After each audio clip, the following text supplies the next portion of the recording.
কোঠাবিরোধী আন্দোলন করছিল। এই কোঠাবিরোধী আন্দোলনকে ঘিরে আপনারা জানেন হাইকোর্টের রায়ের আলোকে আবার সুপ্রিম কোর্ট আগের রায়টাকে তারা 4 সপ্তাহের একটা স্থিতি অবস্থা দিয়েছে। ক্লাসে যাওয়ার জন্য মহামান্য সুপ্রিম কোর্ট নির্দেশনা প্রদান করেছেন।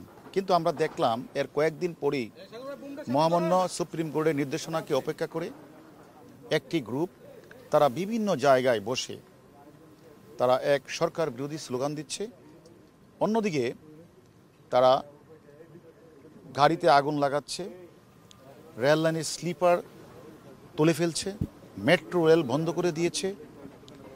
আমরা যারা গোয়েন্দায় চাকরি করি আমরা কিন্তু নিবিড় পর্যবেক্ষণ করছিলাম যে এই আন্দোলনটাকে কোঠাবিরোধী আন্দোলনটাকে অন্যদিকে ধাবিত করার জন্য একটি চক্র, একটা গ্রুপ তারা বিভিন্ন সময় অর্থ দিয়ে, কেউ পানি দিয়ে, কেউ লাঠি দিয়ে, কেউ অস্ত্র সরবরাহ করে তারা এটাকে এই পরিস্থিতিটিকে ঘোলাটে করার জন্য তারা চেষ্টা চালাচ্ছে।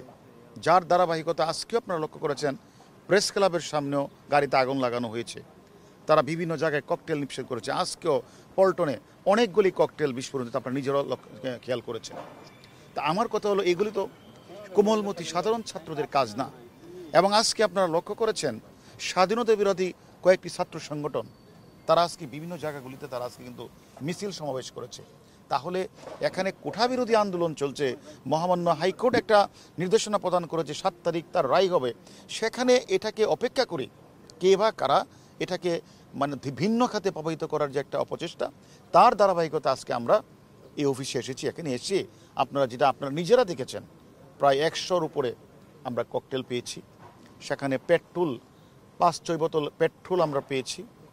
তারপরে 500 লাঠিসোঁটা 2-3টা রুমে ছিল, 500 লাঠিসোঁটা ছিল, 60টা দেশি বিদেশি অস্ত্র ছিল।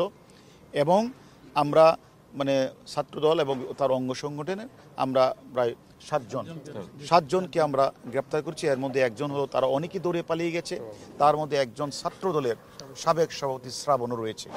আমাদের কথা হলো আমরা যাদেরকে গ্রেপ্তার করি তাদেরও জিজ্ঞাসাবাদ করব তারা কেন, কি উদ্দেশ্যে, কারা এই অফিসগুলিতে লাঠিসোঁটা থেকে বিভিন্ন অস্ত্র তারা রেখেছে। এক দ্বিতীয়ত হলো আমরা এটাও দেখেছি একটি গ্রুপ যেমন অর্থ দিয়ে বিনিয়োগ করছে, অস্ত্র দিয়ে সরবরাহ করছে, আবার তারা গুজব ছড়িয়ে বিভিন্ন পরিবেশটাকে বিভিন্ন দিকে মানে ঘুরিয়ে নেওয়ার চেষ্টা করছে। তাই আমরা বিনীত অনুরোধ করব যারা এই গুজব ছড়াচ্ছে, যারা এই ধরনের অর্থ বিনিয়োগ করছে, যারা এখানে বিভিন্ন লাঠিসোঁটা সরবরাহ করছে, অস্ত্র সরবরাহ করছে, আমরা মনে করি অতীতেও যারা এই অপরাজনীতি বা ষড়যন্ত্রমূলক রাজনীতি করছে তাদেরকে আমরা ছাড় দেইনি। আমরা মনে করি এই আন্দোলনকে, কোঠাবিরোধী আন্দোলনকে ঘিরে যারা এই অপরাজনীতি, যারা ষড়যন্ত্রকারী, যারা এই কাজটি করেছেন, আমরা মনে করি তাদের সকলের নাম আমরা পেয়েছি, তাতে আমরা শীঘ্রই গ্রেপ্তার করব। তার মানে আপনার বক্তব্যে এটাই স্পষ্ট, এই আন্দোলনে বিএনপি এই আন্দোলনকে ইস্যু করে বা পুঁজি করে সরকার বিরোধী আন্দোলনের দিকে যাচ্ছে কি? হ্যাঁ, এটা তো আপনারা লক্ষ্য করেছেন। আজকে কয়েকটি অঙ্গ সংগঠন যাদের নাম আপনারা বললেন, তারা কিন্তু আজকে বিভিন্ন জায়গাগুলিতে তারা কিন্তু মিছিল মিটিং করেছে এবং প্রেস ক্লাবের সামনে আগুন লাগিয়েছে। সেটা কি কোমলমতি ছাত্ররা এসেছে? এখানে কিছু অপরাজনীতি করার জন্য, কিছু মানুষ যারা রাজনীতিকে ভিন্ন খাতে নেওয়ার জন্য তারা এই কোমলমতি ছাত্রদেরকে ব্যবহার করে তারা এই বাংলাদেশের বিভিন্ন স্কুল প্রতিষ্ঠানগুলিতে তারা ভাঙচুর চালাচ্ছে, অগ্নিসংযোগ করছে, রেলের স্লিপার তুলে দিচ্ছে, মেট্রো রেল বন্ধ করে দিচ্ছে।